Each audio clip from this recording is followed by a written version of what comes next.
Tudo começou quando eu estava trabalhando por cerca de 7 meses na cidade de Coquimbo, no Chile. Especificamente, eu trabalhava como jornalista para um jornal local e um pequeno canal de notícias. Não era o melhor emprego do mundo, mas também não era terrível, considerando que meu sonho era ser escritor. Um dia, fui solicitado a viajar para fora da cidade, em particular para Salamanca, e fazer uma reportagem daquelas que você encontra no final do jornal ou quando não consegue dormir e está deitado assistindo TV no meio da noite, apenas para dar visibilidade a pequenas cidades e comunidades, cheias de anúncios aleatórios e coisas do tipo. Novamente, não era o melhor emprego do mundo, mas acho que todo mundo começa com algo assim. Eu precisava estar lá de manhã, então me preparei mentalmente com uma boa xícara de café e alguns cigarros, joguei apenas o necessário no porta-malas e consegui me despedir dos meus parentes. Pode parecer uma tradição boba, mas nunca se sabe, coisas ruins acontecem na estrada e, para mim, isso não é algo novo. Eu vivia dia após dia no escritório escrevendo colunas e enviando relatórios onde o número de mortes, as causas dos acidentes e as fotos fazem você se perguntar se poderia ter sido você ou alguém que você conhece. Mas, apesar disso, preferi ir no meu próprio carro. Nunca fui capaz de dormir dentro de um ônibus na estrada e, além disso, parece que quase todos os acidentes acontecem nesses ônibus. De certa forma, meu trabalho estava me deixando paranoico.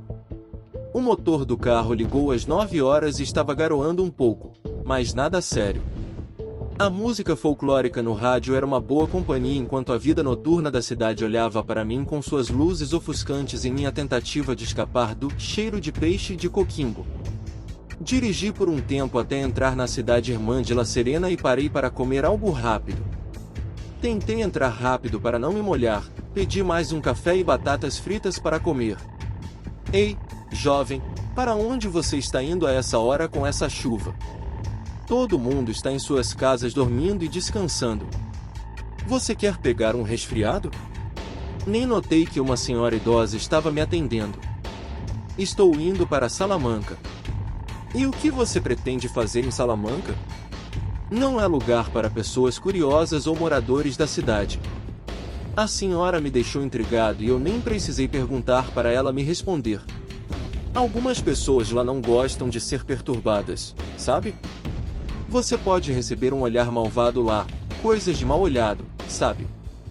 Não, senhora, eu vou fazer uma reportagem, sou jornalista e, além disso, sou um pouco cético em relação a esse tipo de coisa.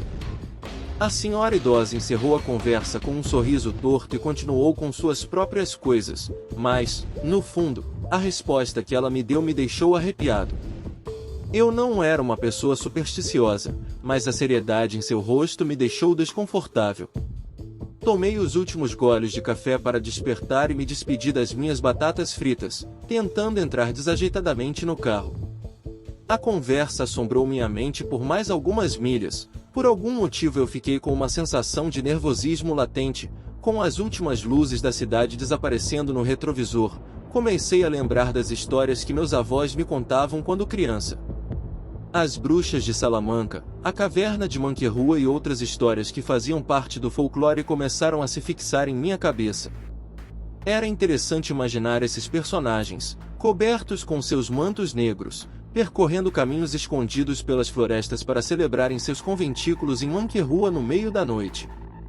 De vez em quando, eu era assaltado pela ideia de encontrar um pássaro tue-tue, um presságio de má sorte, no caminho para Salamanca, ou que um chupa-cabra saltasse dos arbustos para a estrada. É curioso como isso pode ser assustador e ao mesmo tempo interessante, apesar de nos causar medo. O eletrizante som de ruído branco vindo do rádio interrompeu meus pensamentos. Eu estava chegando nas famosas zonas mortas da estrada. De tempos em tempos, eu percebia que havia casas abandonadas, terrenos cercados, entre outras coisas, mas nada fora do comum. É muito comum as pessoas viverem nessas áreas rurais por um tempo e depois irem em busca de emprego nas grandes cidades, especialmente considerando que a urbanização e modernização do nosso país aconteceram apenas algumas décadas atrás, mais precisamente em 1970. Olho para o relógio e já são 23 horas e 30. Essa viagem está se arrastando para mim. Para piorar as coisas, a chuva está ficando mais forte.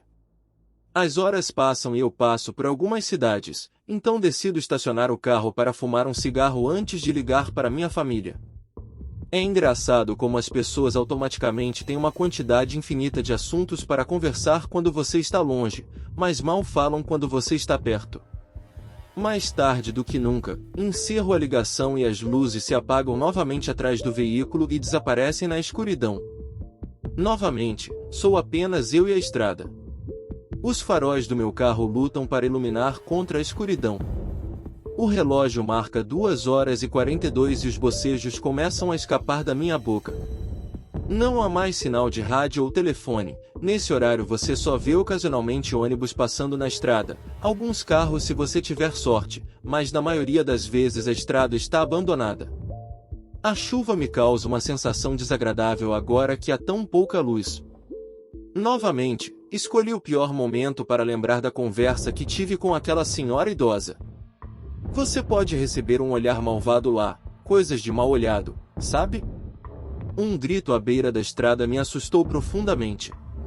Vi uma sombra se aproximando rapidamente do meu carro e pisei no freio com toda a minha força. A próxima coisa que lembro é o som do vidro do carro se quebrando e tudo ficou escuro, completamente escuro. Parecia que o tempo havia parado e eu só conseguia ouvir a chuva. Não sei quanto tempo se passou, mas parecia um sonho ou talvez um pesadelo. Acordei com uma terrível dor de cabeça, mas aparentemente meu corpo estava intacto. O vidro estava estilhaçado em volta do carro e o relógio marcava 3 horas. Gotas caíam dentro do carro. Tento me sentar ainda assustado para olhar para fora, mas percebo que as luzes foram destruídas. Não vejo nada além de sombras. Sinto uma dor aguda no rosto e parece que cortei parte dele no acidente. Saio do carro nervoso e ouço o rangido dos cacos de vidro no asfalto. Talvez eu tenha atropelado um cavalo ou algum fazendeiro. Tento iluminar um pouco com a lanterna do celular e percebo parte do vidro dianteiro espalhado no asfalto. Uma leve amassadura, mas não há vestígios de sangue. Tento me acalmar e dou alguns passos pela chuva para enxergar melhor, e entre a chuva e o vazio, consigo ver com meus olhos um corpo no meio da estrada. Pensei que precisava ajudar, talvez eu tenha quebrado uma das pernas dele ou algo pior. Andando um pouco mais rápido, consegui chegar perto o suficiente. Eu gritava para o corpo esperando alguma resposta ou pelo menos algum gemido, mas ninguém respondeu e temi o pior. Meu coração parou por um segundo. Dei um passo à frente para ver o rosto desse corpo e tudo parecia tão surreal. Era um manequim com olhos vazios. Eu não sabia o que estava acontecendo. Um manequim vestido com um velho poncho no meio da estrada, longe de tudo, um maldito manequim. O medo me dominou, olhei em todas as direções procurando, mas não consegui ver nada. O que diabos um manequim estava fazendo no meio do nada? Minha cabeça girava, e o som da chuva não ajudava. Até que percebi algo. A pergunta não era o que o manequim estava fazendo na estrada, mas quem o trouxe. Por um momento, fixei meu olhar nas órbitas vazias do manequim e então ouvi uma respiração perto de mim. Eu não estava sozinho. Meu coração estava acelerado, talvez eles quisessem me roubar ou alguma merda louca. Tentei pegar um caco de vidro do chão e usar a luz do telefone para enxergar ao meu redor e voltar para o carro. Os segundos pareciam horas enquanto eu caminhava lentamente. Pensei em correr, mas senti que poderia ser pior. Senti que estava sendo perseguido e, quando minhas pernas começaram a tremer, isso também não ajudou muito. Pouco antes de chegar ao carro, percebi vários passos se movendo ao meu redor. Eles estavam me observando de perto. Ouvi um som atrás de mim e o manequim havia desaparecido. Definitivamente eu não estava entendendo nada e não conseguia suportar a angústia, então corri desesperadamente em direção ao carro, mas alguém me empurrou. Bati meu rosto no chão frio e tentei me levantar da melhor maneira possível, desferindo socos no ar tentando acertar quem estava lá, mas foi em vão. O rádio do carro começou a emitir ruído branco novamente com alguns murmúrios aleatórios. Eu não via droga nenhuma enquanto tentava colocar o celular brilhando diretamente na minha frente. Algo me segurou pela mão. Senti outro golpe. Dessa vez, meu celular acertou o asfalto molhado, iluminando os sapatos de alguém. Com um pisão eles quebraram o telefone. Só consegui notar meu carro graças às lanternas traseiras e agora estava completamente cego. A chuva parecia cair em câmera lenta e cada segundo parecia eterno para mim. Minhas mãos tremiam enquanto eu tentava preparar um soco decente, um corte decente, ou qualquer coisa para me defender do que quer que estivesse lá fora. Minha cabeça girava e meu coração batia rápido, e então alguém me segurou pelo ombro. Eu não conseguia ver nada, mas desferi socos e chutes que acertaram em todos os lugares. Eles tentaram segurar meus pés e eu tentei me soltar o mais rápido possível até finalmente conseguir cravar aquele maldito pedaço de vidro e fui liberado. Caí de costas no chão. Um murmúrio começou a ficar mais alto e eu senti alguém respirando e ofegando ao meu redor. Corri o mais rápido que pude em direção ao carro novamente, com o coração batendo 1000 vezes por hora. Quase mergulhei no veículo e, sem pensar, liguei o carro. Um gemido de dor foi ouvido junto com um zumbido alto e fechei todas as portas, e juro por Deus que o maldito carro não queria ligar. A chuva só piorou e meus nervos estavam prestes a explodir quando uma mão bateu nas janelas do carro. Depois 2 mãos e alguns segundos depois todas as janelas estavam cobertas. Eles estavam tentando invadir o veículo. Eu não aguentava mais o medo. Comecei a gritar como um louco. Pulei no banco e gritei até a minha boca doer, com uma espécie de crise. Comecei a forçar o carro a ligar com chutes e socos. O veículo rugiu e pisei no acelerador. Quando olhei em frente, vi uma figura que não deveria estar lá e minha garganta se apertou. Envolto em um manto negro, exatamente onde o maldito manequim estava, alguém segurava seu ombro, onde talvez eu tivesse cravado o pedaço de vidro quebrado. A falta da luz frontal e a chuva não me permitiam distinguir seu rosto. Acelerei o mais rápido que pude, me debatendo dentro do carro de um lado para o outro. Não me importava mais com nada. Passei por cima de tudo que estava à frente. Ouvi alguns estrondos, um gemido, e o carro começou a pular até que um silêncio mortal se instalou. Olhei para trás e todo o sentido lógico desapareceu enquanto um arrepio gelado percorria minha espinha. As lanternas traseiras amareladas iluminavam fracamente uma rodovia cheia de corpos imóveis que não deveriam estar lá, não podiam estar lá. Era um monte de manequins completamente imóveis, alinhados na minha direção. Baixei a cabeça e a escondi entre os ombros para não olhar para lugar nenhum. Me sentia como um menininho. Me sentia pequeno dentro do carro no meio da escuridão da estrada sabendo que os manequins estavam atrás de mim. Fiquei assim por vários minutos tentando me concentrar em qualquer outra coisa enquanto o carro continuava acelerando. Minhas costas estavam frias. Na verdade eu estava suando frio, eu não entendia nada e a dor aguda na minha testa voltou. Era um corte superficial, mas bastante longo. Era um milagre eu não ter desmaiado e conseguir dirigir reto com toda essa merda acontecendo. A chuva insistia em me lembrar da conversa com a velha no restaurante de fast food. Talvez ela estivesse certa. Por que diabos eu tive que vir para Salamanca? Talvez as bruxas tenham algo a ver com isso. Muitas ideias martelavam minha cabeça enquanto o carro se perdia na escuridão. Agora eu estava sozinho novamente. Pensei em rever o que havia acontecido e recuperar minha compostura. Tentei me fazer de bobo e ignorar tudo até que notei pequenas luzes laranjas no horizonte negro. Eu tinha chegado a Salamanca e fui direto para a primeira delegacia da cidade para relatar o que havia acontecido.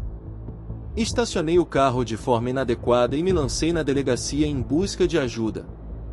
Já eram 7 horas da manhã e o sol estava prestes a nascer. Perdi completamente a noção do tempo. Não sabia há quanto tempo estava na estrada ou quanto tempo passei na delegacia. Nervosamente, contei aos policiais tudo o que havia acontecido. Eles se olharam e me levaram ao hospital local para verificar ferimentos. Durante todo o processo, notei que eles me olhavam de forma estranha, mas havia um certo olhar secreto neles. Aquele tipo de olhar que como jornalista você consegue perceber. O dia estava nublado e o sol não aparecia, a chuva estava perdendo força e tentei afirmar meu direito de fazer um relato até que eles decidiram abrir uma investigação e enviar uma patrulha. Com 3 pontos na sobrancelha e o rosto machucado, tentei encontrar um lugar para descansar e comer algo para encerrar minha viagem. Havia um senhor de meia-idade que, enquanto comia, aproveitou para me perguntar o que havia acontecido comigo. Eu contei quase tudo para ele, pelo menos pude desabafar mais abertamente sem parecer um bêbado ou louco dentro de uma delegacia. Depois de um tempo em que o homem me ouviu atentamente, ele suspirou e tirou um maço de cigarros, acendeu um e disse: "Talvez eles quisessem te roubar." Talvez ele estivesse certo, mas seu rosto mudou completamente quando insisti no assunto do manequim. Ele deu uma olhada por cima do meu ombro e depois fixou os olhos nos meus. "Filho, olhe. Essas coisas não são discutidas aqui, faça o que tem que fazer e vá embora depois, para que você não acabe viajando numa caixa para Manquerrua." Novamente, um arrepio se instalou na parte de trás do meu pescoço e decidi não fazer mais perguntas. Não queria piorar ainda mais minha situação. "Ei, e você não sabe onde posso descansar?" Ele terminou de fumar meu cigarro e desta vez me ofereceu um. Parado em uma cidade no meio do nada, fumando um cigarro em um carro ferrado? Pelo menos as coisas não podem piorar, pude observar a fumaça e esquecer de tudo por um momento.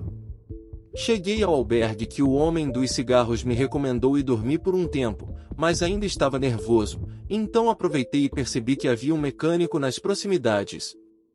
Combinei com ele e deixei meu carro para reparos por algumas semanas. Peguei tudo que estava carregando no bagageiro e fui direto para o ônibus mais cedo de volta a Coquimbo. Não tinha mais interesse nas notícias ou no trabalho, só queria sair daquele lugar o mais rápido possível. Não importa o que diabos as pessoas de Salamanca estavam escondendo, não me importo se eram bruxas ou alguém querendo me assaltar, eu sei o que vi.